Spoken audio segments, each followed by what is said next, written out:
বিসমিল্লাহির রহমানির রহিম। আসসালামু আলাইকুম। সুবর্ণাস কিচেন উইথ ব্লগে আপনাদেরকে স্বাগতম। আজকে আমি নিয়ে আসলাম মজাদার একটি ট্যাংরা মাছের রেসিপি নিয়ে। আশা করছি ভালো লাগবে। চলুন রেসিপিটি না টেনে সম্পূর্ণ দেখে নেওয়া যাক। রেসিপিটি করার জন্য আমি মাছগুলো প্রথমে কেটে ধুয়ে পরিষ্কার করে নেব। তো মাছগুলোকে অবশ্যই লবণ দিয়ে ভালোভাবে ধুয়ে নিতে হবে, এতে করে মাছের আস্তে গন্ধটা চলে যাবে। মাছগুলো ধোয়ার পর এগুলো এরকম সাদা হয়ে যাবে। তো এগুলো আমি লবণ দিয়ে ভালোভাবে ধুয়ে নিয়েছি। এখন পানি জড়িয়ে নিয়েছি একটা জাঁকার সাহায্যে। এখন মাছগুলো প্রথমে আমি একটা বাটির মধ্যে নিয়ে নিব। এখানে আমি বড় সাইজের 6টা মাছ নিয়েছি। তার মধ্যে সবচেয়ে বড় যে মাছটা ছিল এর মধ্যে সবগুলো ডিম ছিল। ডিমগুলো আমি ভালোভাবে ধুয়ে একটা বাটির মধ্যে নিয়ে নিছি। আর এখানে স্লাইস করে একটা আলুকে কেটে নিছি। আলুটা বড় সাইজের ছিল। আপনারা মাছের সঙ্গে আলু দিতে না চাইলে স্কিপ করতে পারবেন। আলু দিলে আমার কাছে ট্যাংরা মাছ খেতে বেশি ভালো লাগে। তো আমি এখন মাছগুলো বাটির মধ্যে নিয়ে নিচ্ছি। নিয়ে লবণ হলুদ দিয়ে ভালোভাবে মেখে নিব। লবণ 1 চা চামচ পরিমাণ দিয়ে দিচ্ছি। স্বাদ মতো লবণ দিয়ে দিব। লবণের পরিমাণ এই পর্যায়ে চড়া করে দিতে পারবেন, এতে করে মাছের মধ্যে ভালোভাবে লবণটা যাবে। হাতের সাহায্যে মেখে নিচ্ছি।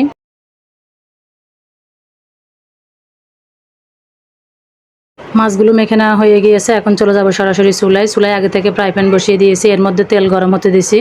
তেল কিছুটা গরম হয়ে যাওয়ার পর আমি মাছগুলো দিয়ে দিব। চুলার আঁচটা কিন্তু শুরু থেকে শেষ পর্যন্ত হাই হিটে রাখবো মাছ ভাজি করার সময়। প্রথমে আমি সবগুলো মাছ একসঙ্গে দিয়ে দিয়েছি। পরবর্তীতে দেখতেছি এগুলো নাড়াচাড়া করতে অসুবিধা হচ্ছে আর মাছের গায়ের থেকে তেল ছেড়ে দিয়েছে। এমনটা কেন হলো আমি জানি না। আপনারা কেউ জানার থাকলে আমাকে কমেন্ট করে জানাবেন। মাছগুলো উল্টানোর সময় দেখতেছি মাছের যে উপরের অংশটা নিচে লেগে যাচ্ছিল। তো আমি এখান থেকে আবারও 2টা মাছ উঠিয়ে নিয়েছি। 4টা মাছকে নাড়াচাড়া করার চেষ্টা করতেছি, তাও সম্ভব হচ্ছে না। পরবর্তীতে আমি আরও একটা মাছ উঠিয়ে নিয়েছি। তো এগুলোকে আমি তিনটা করে মাছগুলো ভেজে নিয়েছি এপিট ওপিট করে। মাছগুলো হালকা ভেজে নেওয়ার কারণে রান্না করার পর খেতে বেশি ভালো লাগবে। মাছগুলো ভেজে নিয়েছি। তো দেখেন ফ্রাই প্যানের মধ্যে কিভাবে লেগে গিয়েছে। তো এগুলোর মধ্যে আমি আলু ছেড়ে দিব। আলুগুলোকে এপিট ওপিট করে উল্টে পাল্টে 5 মিনিটের মতো ভেজে নিব। আলুগুলো ভেজে দেওয়ার কারণে খেতে ভালো লাগবে। আপনারা চাইলে না ভেজেও রান্না করতে পারবেন, তবে ভেজে দিলে বেশি ভালো লাগে। আলুগুলো ভাজার সময় আমি স্বাদ মতো লবণ দিয়ে দিচ্ছি। আলুগুলো উল্টে পাল্টে ভেজে নিয়েছি। এখন ফ্রাই প্যানটা নামিয়ে নিয়েছি। চুলায় আরও একটা পাতিল বসিয়ে দিয়ে এর মধ্যে রান্নার রেগুলার তেল দিয়ে দিচ্ছি 2 টেবিল চামচ পরিমাণ। তেল হালকা গরম হয়ে যাওয়ার পর উঁচু করে 1 কাপ পেঁয়াজ কুচি দিয়ে দিচ্ছি। পেঁয়াজগুলো অনবরত নেড়ে ছেড়ে নরম করে ভেজে নিব, যতক্ষণ না পর্যন্ত কাঁচা স্মেলটা যাচ্ছে ততক্ষণ পর্যন্ত।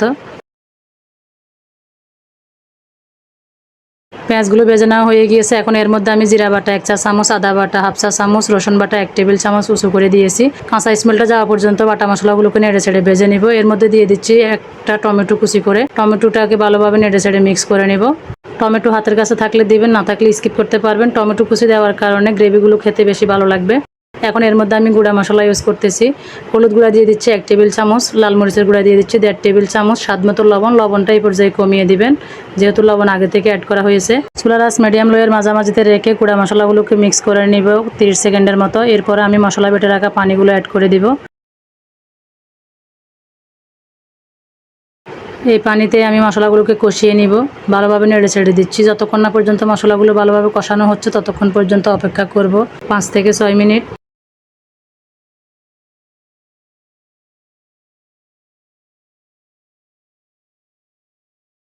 মশলাগুলো ভালোভাবে কষানো হয়ে গিয়েছে। এর মধ্যে আমি আরও 2-1 বার নেড়ে দিয়েছিলাম। তো এখন আমি আগে থেকে ভেজে রাখা আলুগুলো অ্যাড করে দিব। আলুগুলো দিয়ে ভালোভাবে মশলার সঙ্গে নেড়ে ছেড়ে মিক্স করে নিব।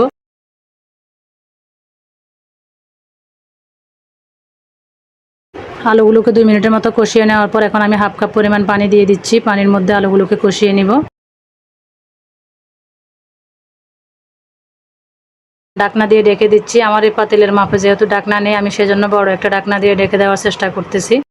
তো আমি আবারও 1-1.5 মিনিট পর ফিরে আসলাম। আবার একটু নেড়ে দিচ্ছি। এই পর্যায়ে আমি মাছের ডিমগুলো অ্যাড করে দিব। মাছের ডিমগুলো দিয়ে ভালোভাবে নেড়ে ছেড়ে নিচ্ছি।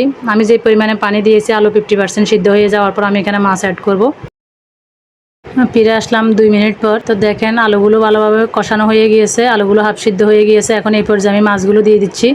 যেহেতু মাছগুলো ভালোভাবে রান্না করতে হবে কষিয়ে। মাছগুলো দেওয়ার পর বেশি নাড়াচাড়া করা যাবে না। এগুলোকে আমি পাতিলে হাতলটা ধরে ঘুরিয়ে দিব।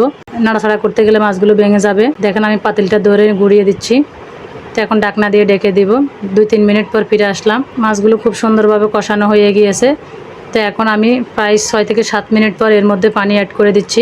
আমি 2.5 কাপ পরিমাণ পানি দিচ্ছি। আপনারা ঝোল কতটুকু রাখবেন আপনারা আপনাদের ঝোলের উপরে নির্ভর করে এখানে পানি অ্যাড করবেন। আমি যতটুকু পানি এখানে অ্যাড করেছি, রান্না করার পর আরও কিছুটা পানি টেনে যাবে। যে কোনো রান্নায় মশলার পরিমাণ বাড়িয়ে দিলে রান্না করার পর যখন ঠান্ডা হয় এরপরে গ্রেভিটা আরও অনেক ঘন হয়ে যায়। তো আপনারা যে যার পরিমাণ মতো ঝোলটা দিয়ে নেবেন। এই মাছের ঝোল দিয়ে ভাত খেতে খুবই ভালো লাগে। আমি 5-6টা কাঁচামরিচ ফালি দিয়ে দিয়েছি, জাল এবং ফ্লেভার দুটোই অ্যাড হবে। আমি ঢাকনা দিয়ে ডেকে ব্লক উঠিয়ে নিয়েছি। তো এর মধ্যে মাঝে মধ্যে আলতোভাবে নেড়ে দেওয়ার চেষ্টা করতেছি। আলুগুলো সিদ্ধ হয়ে গিয়েছে, আমি চেক করে নিয়েছি। তো এই পর্যায়ে আমি স্বাদ মতো ধনেপাতা কুচি অ্যাড করে দিব। ধনেপাতা দিয়ে চুলাটা 1 মিনিট জাল করে বন্ধ করে দিব। চুলাটা বন্ধ করে দেওয়ার পর ফিরে আসলাম। মাশাআল্লাহ, এই হলো আমার ট্যাংরা মাছের ফাইনাল লুক। আশা করছি আমার আজকের ট্যাংরা মাছের রেসিপি আপনাদের কাছে ভালো লাগছে। রেসিপিটি কেমন লাগলো আমাকে অবশ্যই কমেন্ট করে জানাবেন। রেসিপিটি ভালো লাগলে আমার ভিডিওতে একটা লাইক দিয়ে দিবেন। যারা আমার চ্যানেলটি এখনও সাবস্ক্রাইব করেন নাই, ভিডিওটি দেখতেছেন, প্লিজ চ্যানেলটি সাবস্ক্রাইব করে পাশে থাকবেন। যারা চ্যানেলটি সাবস্ক্রাইব করেছেন ইতিমধ্যে তাদেরকে অসংখ্য অসংখ্য ধন্যবাদ। ফ্রেন্ড অ্যান্ড ফ্যামিলির সাথে শেয়ার করে দেবেন। আপনাদের কাছে কেমন লাগলো আমার ভিডিওটি আমাকে অবশ্যই কমেন্ট করে জানাতে ভুলবেন না। আজকে এই পর্যন্ত, নতুন আরও একটি ভিডিও নিয়ে আসা পর্যন্ত সবাই সুস্থ থাকবেন, ভালো থাকবেন এই দোয়া করি। আল্লাহ হাফেজ।